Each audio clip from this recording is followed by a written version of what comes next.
Artist भजन गा रहे हैं और सामने से पैसों की बारिश हो रही है। इतने नोट बरसे कि देखते ही देखते नोटों की दीवार खड़ी हो गई।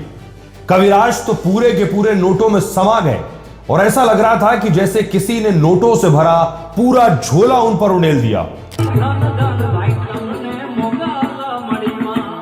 लेकिन सबसे दिलचस्प बात यह रही कि कविराज गाते रहे और नोट बरसते रहे।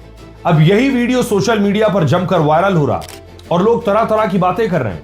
दरअसल कला और कलाकार की तारीफ उसे और बेहतर करने का हौसला देती है। एक कलाकार के लिए सबसे बड़ा इनाम होता है लोगों का प्यार। कई बार स्टेज पर ही ऑडियंस ऐसा सम्मान देती है जिसे कलाकार जिंदगी भर नहीं भूल पाता है। लेकिन इस बार सम्मान तालियों या फूलों से नहीं बल्कि नोटों की बारिश से मिला। गुजरात के जूनागढ़ में भजन गायक कविराज जिग्नेश पर जमकर नोट बरसाए गए। वीडियो में देखा जा सकता है कि लोग बोरी और झोले भर भर कर नोट लेकर आते हैं और फिर स्टेज पर बैठे कविराज पर उड़ेल देते हैं। कुछ ही सेकंड में हालत यह हो जाती है कि कविराज का पूरा शरीर नोटों से ढक जाता है। सिर्फ उनका सिर नजर आता है, लेकिन गाना नहीं रुकता। भजन लगातार चलता रहता है और सामने बैठे लोग झूमते रहते हैं। बताया गया कि यह मौका था एक दयारो इवेंट का, जिसे द्वारका जिले में आयोजित किया गया था। अब बहुत से लोग ये सोच रहे होंगे कि आखिर ये दयारो होता क्या है। दरअसल दयारो गुजरात की बेहद मशहूर लोक गायन परंपरा है, जिसमें भजन, लोकगीत, कहानियां, हास्य और चुटकुलों का मेल होता है। गांव देहात से लेकर शहरों तक लोग रात भर ऐसे कार्यक्रमों का आनंद लेते हैं और कलाकारों को खुले दिल से सम्मान देते हैं। लेकिन इस बार सम्मान कुछ ज्यादा ही खुलकर हो गया। वीडियो वायरल होने के बाद सोशल मीडिया पर लोगों की प्रतिक्रियाओं की बाढ़ आ गई। कोई इसे कलाकार का सम्मान बता रहा है तो कोई इसे दिखावा कह रहा है। लेकिन सवाल यह भी उठ रहा है कि आखिर धार्मिक और भजन कार्यक्रम में इतना पैसा कहां से आता है। लोग दिल खोल कर पैसा लुटाते हैं, क्योंकि यह पहली बार नहीं है जब किसी कथावाचक, कवि या बाबा पर नोटों की बारिश हुई हो। देश में ऐसे कई बड़े नाम हैं जिनकी कमाई करोड़ों में बताई जाती है। सबसे पहले और सबसे बड़े और सबसे ज्यादा इस वक्त सुर्खियों में रहने वाले, लाइमलाइट में रहने वाले बाबा अगर कोई हैं तो बाबा बागेश्वर धीरेन्द्र शास्त्री हैं, जो आज देश के सबसे चर्चित कथावाचकों में शामिल हैं। मध्य प्रदेश के बागेश्वर धाम से निकलकर उन्होंने करोड़ों लोगों के बीच अपनी पहचान बनाई। उनके दरबार में नेताओं से लेकर बड़े बड़े बिजनेसमैन तक पहुंचते हैं। लोग घंटों लाइन लगाकर उनका आशीर्वाद लेने आते हैं। मीडिया रिपोर्ट्स के मुताबिक बाबा बागेश्वर हर महीने लाखों रुपए कमाते हैं। हालांकि इस आंकड़े की कोई आधिकारिक पुष्टि नहीं है। उनके पास एक पुराना घर भी बताया जाता है और वो हमेशा अपने साथ गदा और प्याला रखते हैं। एक इंटरव्यू में उनसे कमाई के बारे में पूछा गया तो उन्होंने जवाब दिया था, जितने सनातनी उतनी हमारी कमाई। बहुत से लोग दावा करते हैं कि एक कथा के जो कई दिन की होती है उसके लगभग वो 25 से 30 लाख रुपए लेते हैं।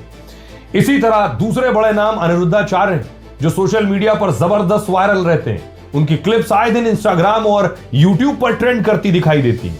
कभी अपनी बातों को लेकर, कभी विवादित बयानों को लेकर वो चर्चा में रहते हैं। मीडिया रिपोर्ट्स की माने तो अनिरुद्धाचार्य एक दिन की कथा के लिए 1 लाख से 3 लाख रुपए तक चार्ज करते हैं, जबकि 7 दिन की भागवत कथा के लिए उनकी फीस 10 लाख से 15 लाख रुपए तक बताई जाती है। इसके अलावा धार्मिक आयोजनों, सोशल मीडिया और ब्रांड प्रमोशन से भी उनकी कमाई होती है। रिपोर्ट्स के मुताबिक उनकी महीने की कुल कमाई करीब करीब 45 लाख रुपए तक बताई जाती है।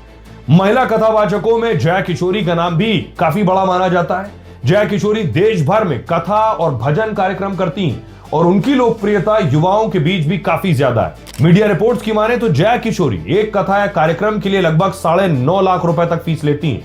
उनकी कुल संपत्ति को लेकर अलग अलग दावे। कुछ रिपोर्ट्स में उनकी नेटवर्थ 1.5 करोड़ है, कहीं 2 करोड़ है और कहीं 41 करोड़ रुपए तक बताई जाती है। वहीं अगर कवियों की बात करें तो कविराज कुमार विश्वास इस लिस्ट में आते हैं। कविता को बड़े मंच तक पहुंचाने का श्रेय कुमार विश्वास को जाता है, जो देश विदेश तक कार्यक्रम करते हैं। मीडिया रिपोर्ट्स के मुताबिक डॉक्टर कुमार विश्वास की कुल संपत्ति 50 से 60 करोड़ तक है और वो देश के सबसे महंगे कवियों में गिने जाते हैं। और एक बड़े इवेंट या कथा के लिए लगभग 10 से 15 लाख रुपए या उससे ज्यादा तक चार्ज करते हैं।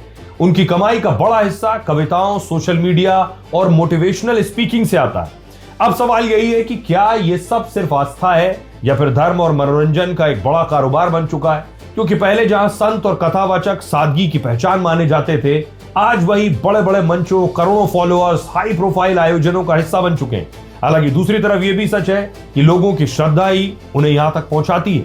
अगर लोग सुनना बंद कर दें तो न मंच न भीड़, यानी असली ताकत आज भी लोगों में है, आस्थावान लोगों में है, जो लोग उन्हें सुनने जाते हैं। फिलहाल गुजरात का जो ये वीडियो है सोशल मीडिया पर लगातार वायरल हो रहा है और लोग इसे देखकर हैरान हैं, मुस्कुरा भी रहे हैं, बहस भी कर रहे हैं कि आखिर ये कलाकार का सम्मान है या फिर दिखावे की नई तस्वीर।